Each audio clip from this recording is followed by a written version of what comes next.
अमावस की रात। वह रात थी अमावस की रात। यह सोचकर तुम्हारे रोंगटे खड़े हो जाएंगे कि कहानी पढ़ते वक्त पीछे मत देखना वरना खतरनाक हो सकता है। पीछे भूत भी हो सकता है। सोच लो, देखना मत। देखोगे तो रह जाओगे। मत देखो मत देखो मत देखो, चुपचाप कहानी पढ़ते रहो। देखो कहा था देखना मत, देख लिया ना, कुछ भी तो नहीं था। मगर डरे ना, इसी तरह के भय को ही तो डर कहते हैं। डर एक ऐसी चीज बनाई है भगवान ने कि पूछो मत। बस हम लोग डर डर के जीते जा रहे हैं, जीते जा रहे हैं। जाने कब ये डर खत्म होगा, शायद मरने के बाद, क्योंकि मरने के बाद तो सारे डर खत्म खल्लाश हो जाते हैं। देखो ये सब बकवास है। बहुत हो गई यह डर की बातें, कहानी पढ़ो चलो। डर तो अभी लगेगा जब कहानी पढ़ोगे। एक समय की बात है, अकालगढ़ में कभी भी अकाल नहीं पड़ा था, तब भी इसका नाम अकालगढ़ था। और अकाल अब पड़ता है तब भी इस गांव का नाम अकालगढ़ है। इस गांव के अकाल पड़ने की भी एक कहानी है। सुनाऊं क्या? नहीं, अरे नहीं सुनाऊंगा तो तुम्हें क्या घंटा समझ में आएगी। चलो अब असली बात पर आते हैं। अकालगढ़ में दो भाई नीरज और राजू अपनी बीवी के साथ बढ़िया रहा करते थे। राजू और नीरज में अच्छी बनती थी। नीरज का विवाह नहीं हुआ था, पर होने वाला था। कुछ दिनों बाद नीरज की भी शादी हो गई। कुछ दिनों तक तो ठीक ठाक चलता रहा, पर उनकी बीवियों में आपस में नहीं बनती थी, तो उन्होंने अलग अलग रहने का फैसला किया। दोनों अलग अलग रहने लगे। राजू अलग होने पर बहुत कामचोर हो गया था। पहले वह भाई नीरज के साथ थोड़ा बहुत काम काज कर लिया करता था। वह दिन दिन और कामचोर होता गया और उसकी आर्थिक स्थिति खराब हो गई और नीरज अपना काम काज सही करता रहा। उसने अपनी मेहनत से काफी अनाज खेत से उगाया। ये सब देख देख कर उसका भाई राजू बहुत जलता था, पर नीरज अपनी तरफ से सही था। एक दिन राजू और उसकी पत्नी ने मिलकर नीरज की पत्नी को रात में मार दिया। नीरज किसी काम से बाहर गया हुआ था। दोस्तों, वह रात अमावस्या की रात थी। चांद अपनी पूरी रोशनी पर था, तारे टिमटिमा रहे थे। रात बिल्कुल शांत थी। उन दोनों ने उसके घर कूदकर पहले सारा अनाज चुरा लिया। जब नीरज की पत्नी को पता चला कि उसके अनाज की कोई चोरी कर रहा है, तब उसने उठकर देखा तो राजू और उसकी बीवी अनाज चुराने में लगे थे। तब नीरज की बीवी ने कहा कि आप ये क्या कर रहे हो, अपने ही घर में चोरी। यह सुनकर राजू और उसकी बीवी ने सोचा कि अगर इसने गांव वालों को बता दिया तो वो लोग हमें गांव से ही निकाल देंगे। इस डर के मारे उन्होंने उसकी पत्नी को मार डाला और दूर जंगल में गाड़ के आ गए। सुबह जब नीरज घर पहुंचा तो देखा कि उसका अनाज नहीं है, थोड़ा बहुत बचा था, वह बिखरा पड़ा था। जब उसने अपनी पत्नी को आवाज लगाई पर कोई जवाब नहीं आया। उसने सारे घर को छान डाला पर वो कहीं नहीं मिली। फिर उसने अपनी भाभी से पूछा कि मेरी बीवी कहाँ गई, तो उसने हड़बड़ा के बोला मुझे नहीं पता, कल शाम तक तो घर पर ही थी। इतना पूछकर उसने पड़ोसियों से पूछा तो किसी ने कहा पता नहीं और किसी ने बताया शाम तक तो घर पर ही थी। वो बहुत घबरा गया और कुछ लोगों को बताया कि घर का सारा अनाज किसी ने चुरा लिया है और मेरी बीवी का भी पता नहीं है कि कहाँ है वो। उसने घर जाके फिर देखा तो उसे उन गेहूं से एक चाकू मिला और कुछ खून भी पड़ा था। उसे सब कुछ समझ में आ गया कि उसे किसी ने मार के सारा अनाज चुरा लिया है। तब उसने अपनी छत पर जाकर देखा तो उसे कुछ अनाज भी गिरा मिला। तो उसे अपने भाई राजू पर शक हुआ, पर नीरज वैसे भी अपने भाई राजू की बहुत इज्जत करता था, इसलिए उसने कुछ कहा नहीं। तब एक दिन राजू ने कहा कि तू अकेला मत रह, हमारे साथ ही आजा, हम साथ ही रहेंगे। वह राजू को मना तो नहीं कर सकता, इसलिए वह उसके साथ मन मार के रहने लगा। गांव के कुछ लोग उसकी बीवी को गंदी औरत कहने लगे और कहते थे कि सारा अनाज लेकर भाग गई, बेचारा नीरज अकेला रह गया, चुड़ैल कहीं की। यह सब बातें उसे सुनने को मिल रही थी। वह बेचारा क्या करता, अपने भाई को कुछ नहीं कह सकता था। एक दिन की बात है, गांव के कुछ लोग जंगल से लकड़ी लेने गए थे, तो वे लकड़ी काट ही रहे थे। तब उन्हें किसी स्त्री के रोने की आवाज सुनाई दी, तो उन्होंने कहा कि इस जंगल में कौन रो रहा है, कहीं कोई रास्ता तो नहीं भटक गया। तो वो लोग जिधर से आवाज आ रही थी उसी तरफ चल दिए। कुछ दूर चलकर उन्होंने देखा कि एक औरत एक पेड़ के नीचे बैठकर रो रही है। जब तक वो उसके पास पहुंचते वह गायब हो गई।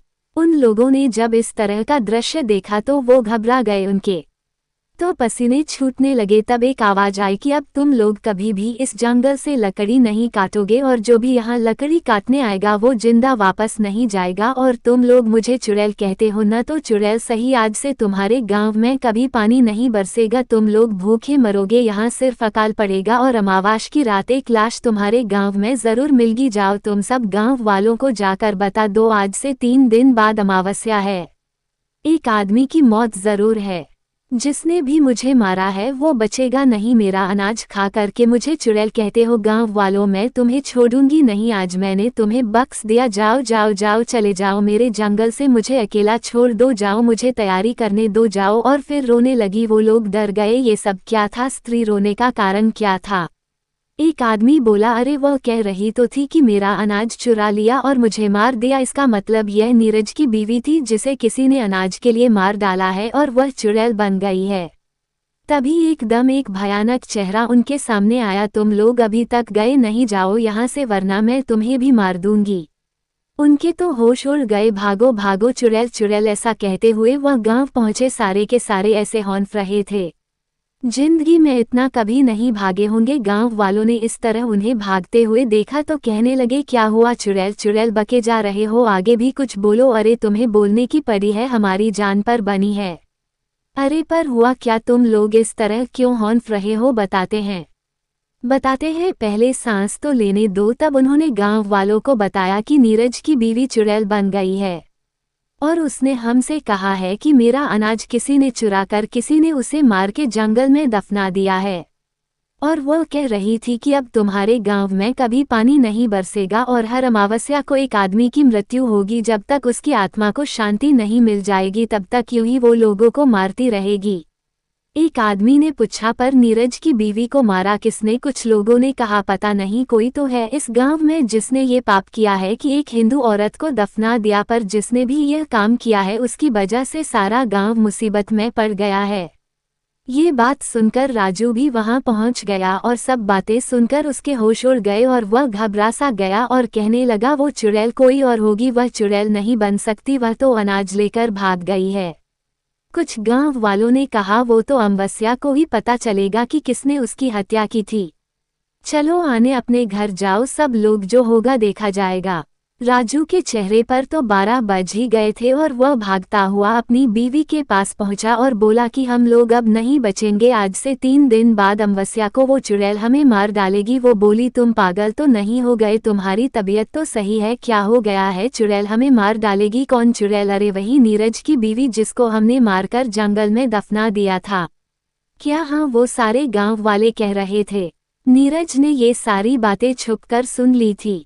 के बाल पकड़ के बोली, चुड़ैल तो तू है, तूने मेरा सब कुछ छीन लिया, अब तुम्हें नहीं छोड़ूंगी। उसने राजू की बीवी का कलेजा चीर के उसका दिल निकाल लिया। हाँ हाँ हाँ हाँ, अब मुझे थोड़ा सुकून मिलेगा, अब की बार तेरी बारी है, कहाँ छुपा है तू? और हाँ गांव वालों, तुम भी कान खोल के सुन लो, आने वाली अमावस को तुम भी नहीं बचोगे, सबके सब मरोगे। हाँ हाँ हाँ हाँ, बहुत सताया है तुम लोगों ने। और हंसती हुई जंगल की ओर चली गई।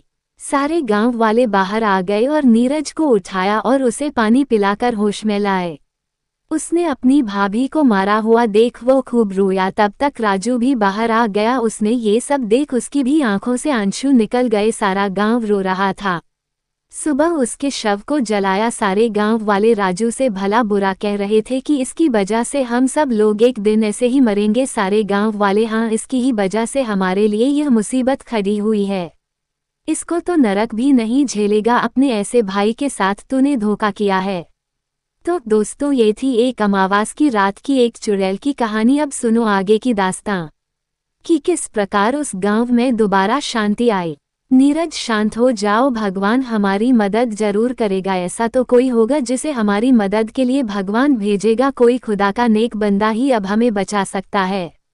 दोस्तों, जब फिल्म में विलन होता है तो एक हीरो का भी होना जरूरी होता है, चाहे वो अजय देवगन हो या सुनील शेट्टी। तो सुनो कहानी का अगला पार्ट। अब तो सब लोग बस भगवान से प्रार्थना करने लगे हैं, भगवान हमें इस मुसीबत से निकालो है प्रभु, अब तो हम तुम्हारी शरण में है भगवान। तो बस किसी ना किसी बहाने से जो लोग उन्हें भूल जाते हैं उनको याद दिलाते हैं। तभी तो कहते हैं दुख में सुमिरन सब करें और दुख में करे ना कोया, और जो सुख में सुमिरन करे तो दुख काहे को होए। तो दोस्तों भगवान भी बड़े दयालु है, तुरंत क्षमा भी कर देते हैं। तो उस गांव में किसी की मौत आने से पहले भगवान ने एक फरिश्ते को उस गांव में भेज दिया। उसका नाम था विराट। वह भगवान को मानने वाला एक नेक बंदा था। वो किसी काम से वहां से गुजर रहा था। रात होने वाली थी, इसलिए उसने सोचा कि क्यों न मैं रात भर यहीं ठहर जाऊं। वो उस गांव की ओर चल दिया। कमर में तलवार लटकाए हुए, राजाओं जैसे कपड़े पहने हुए वो पहुंचा। गांव में अजनबी को देखकर कुछ लोगों ने पूछा कि तुम कौन हो, कहां से आए हो। उसने कहा कि मैं विराट हूं और किसी काम से यहां से गुजर रहा था। रात होने वाली है तो सोचा क्यों न मैं यहां रात भर रुक जाऊं। एक गाँव वाले ने पूछा, अच्छा तुम ही वो विराट हो जिसे लोग भगवान का भेजा हुआ फरिश्ता कहते हैं? उसने कहा, हाँ कुछ लोग कहते हैं। सब लोग उसके पैरों में गिर पड़े। भगवान ने हमारी सुन ली, तुम जैसे फरिश्ते को भेज दिया। हमें बचा लो विराट, हमें बचा लो, हमें उस चुड़ैल से बचा लो। तुम ही हो जो हमारी मदद कर सकते हैं। विराट, अरे ये क्या कर रहे हो, पहले खड़े हो जाओ। फिर सब खड़े हो गए। अब बताओ बात क्या है, तुम इतने घबराए हुए क्यों लग रहे हो? अरे गाँव में एक चुड़ैल हम सबको मार डालेगी। अरे मैं आ गया हूँ ना, सब कुछ ठीक हो जाएगा। आओ सारे बताओ मुझे क्या हुआ है। तब गाँव वालों ने सब कुछ बता दिया और राजू और नीरज को बुलाया और कहा, राजू तुमसे जो लालच में जो कुछ हुआ बुरा हुआ उसे तुम भूल जाओ और हमारा साथ देकर इस गाँव को बचाओ। और नीरज तुम अपने बड़े भाई को माफ कर दो। नीरज, मैं तो भाई से कभी गुस्सा भी नहीं हुआ, मगर आप लोगों को लगता है कि मैं गुस्सा हूं, तो भाई मुझे माफ कर देना। और उसने राजू के पैर छू लिए। राजू ने उसे उठाकर गले लगा लिया। दोनों की आंखों से आंसू निकल रहे थे। हाँ यह मुझे मरेगा, ये ले। उसने उसको अपनी शक्ति से बहुत दूर फेंक दिया और वह दीवार से जा टकराया। विराट, मेरा सर, लगता है इसे सबक सीखना ही पड़ेगा। उसने अपनी तलवार निकाली और उस पर हमला कर दिया। वह एकदम गायब हो गई, उसका वार खाली निकल गया। अब वो गायब हो गई, बस आवाज सुनाई दे रही थी।